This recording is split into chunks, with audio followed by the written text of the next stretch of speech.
Nah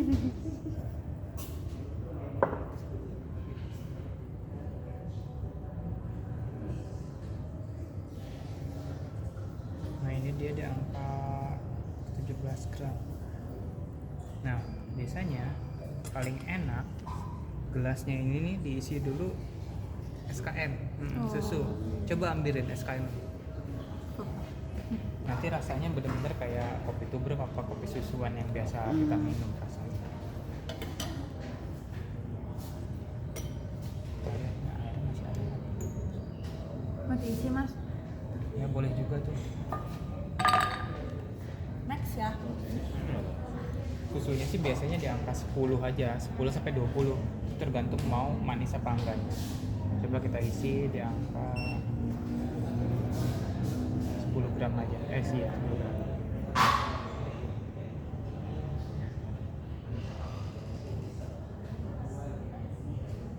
Ini yang biasa dibilang Vietnam drip. Bedanya sama kopi tubruk, sama-sama pakai susu atau pakai SKM. Ada kalau kopi tubruk tuh ada bubuknya. Gitu doang. Anggap ya 10 ml. Aku belum tahu manis banget apa enggak atau malah kurang apa enggak gitu. Dan nanti ini juga paling diangkat cuma 100 ml air. Itu yang dibilang Vietnam drip. Berarti nanti sekali tuang. Sekali tuang langsung pur. Atau kalau kalian mau pakai teknik yang kayak tadi, coba aja nggak masalah. Atau pakai filter. Filter nggak? Tekniknya ya. Kalau filternya sih enggak.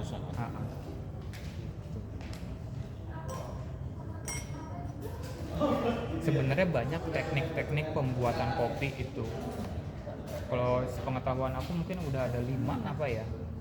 Yang salah duanya ini dari V60 itu sama ini. Tapi yang sering pakai atau sering mudah dipakai sama kita ya ini V60. Kalau ini kan kayak yang lain perlu alat, perlu apa gitu sih. Kayak gini aja minimal alat-alat kan ini gitu kan. Seminimal gitu. Ya ini udah lagi panas sih. Tunggu dia naik sendiri tuh 39. Kalau yang tubruk bedanya di bubuknya itu maksudnya. Iya, bubuk yang ikut. Nggak usah pakai alat. Jadi kopi tubruknya ya misalkan SKM terus kopi tubruknya udah dikocok. Itu namanya kopi tubruk. Makanya dia lebih mudah. Ini sama aja kayak kapal api lah. Iya. Kapal api itu sebutan kopi tubruk sebenarnya. Gitu. Kalau ini sebutannya kopi filter. Maksudnya disaring gitu ya, ada filternya. Gitu. Terus ada kopi yang kita buat sasetan namanya drip bag juga ada. Coba sekarang buat. Pokoknya setiap kalian menggunakan alat, mesin segala macam, coba kalian pahamin dulu mesinnya itu, baca deskripsinya dan segala macam. Contoh misalkan ini sampai ke maksimalnya enggak atau ke minimalnya enggak. Oke, ini udah maksimal, bagus. Enggak perlu 95. Kita tuangkan. Sebenarnya nggak usah pakai waktu, cuma nggak apa-apa ini. Bebas berarti. Iya.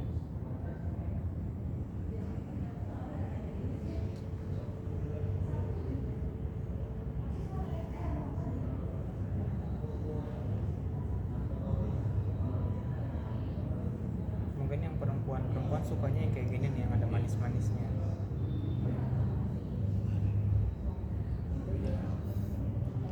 Ada susu yin.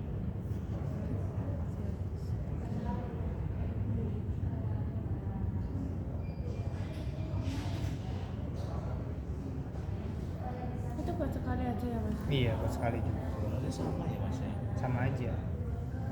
Nah, tapi yang membedakan kopi ini kan pertama adalah isinya banyaknya sama filternya.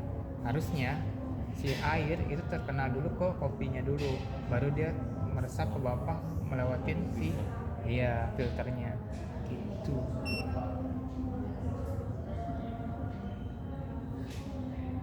Ini tadi airnya berapa mas?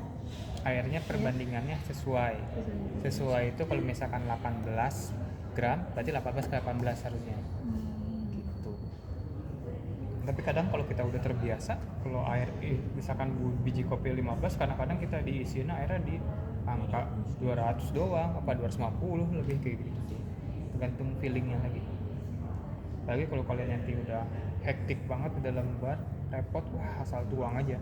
Tapi itu juga bisa mempengaruhi di rasa. Benar tetap perhitungannya tetap masih ini ya satu-satu ya. Iya.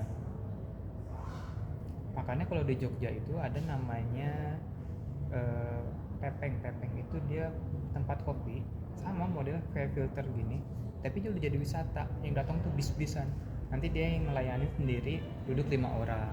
Intinya ngobrol sama kayak kita kayak gini. Kalau nggak salah tuh namanya apa ya si Pepeng itu? Klinik kopi namanya. Iya, dari kopi. Klinik kopi. Yang dijual sebenarnya bukan kopinya juga, bukan ngobrolnya, experience-nya. Ini kopi ini loh mas, ini kopinya dari daratan tinggi Dieng mas, ini di ketinggiannya ini 2500 mas gitu. Ini kalau kita kebanyakan minum kopi ini nanti kita bisa jadi diet mas gitu, karena nggak mau makan kayak gitu hal-hal kayak gitu aja. Keren, banyakin ngopi, Yang kayak biar sering diet. mas apa promo green bean apa ya? Iya, kan? iya. Di situ juga. Yang dijual sebenarnya experience-nya, pengalamannya, hospitality-nya. Kalau dari kopi ini sebenarnya dari zaman Belanda pun ada, semua sama. Ada yang 1 kilo biji kopi itu di angka jutaan ada. Kamu minum satu cangkir kayak gini harganya mungkin di angka 500.000, sejuta pun ada. Kayak gitu. Karena yang dijual tuh bukan dari kopinya lagi, tapi narasinya. Bagaimana kita bisa menyampaikannya ke orang lain lebih enak, didengar, dapat cerita. Ini kopi ini dulu nih dimakan sama luwak nih, terus diberakin luwak nih, terus kita bikin kayak gitu. Nah, jadilah kopi luwak. Hal-hal kayak gitu. Jadi apapun itu sebenarnya semua itu tergantung kitanya mensugesti ke orang lain. Kayak gitu. Kalau misalkan kita udah mensugesti ke orang lain, itu bisa naik itu harganya, bisa mahal. Kayak gitu. Kalau kopi-kopi yang juara itu, jadi itu ada pemerintah namanya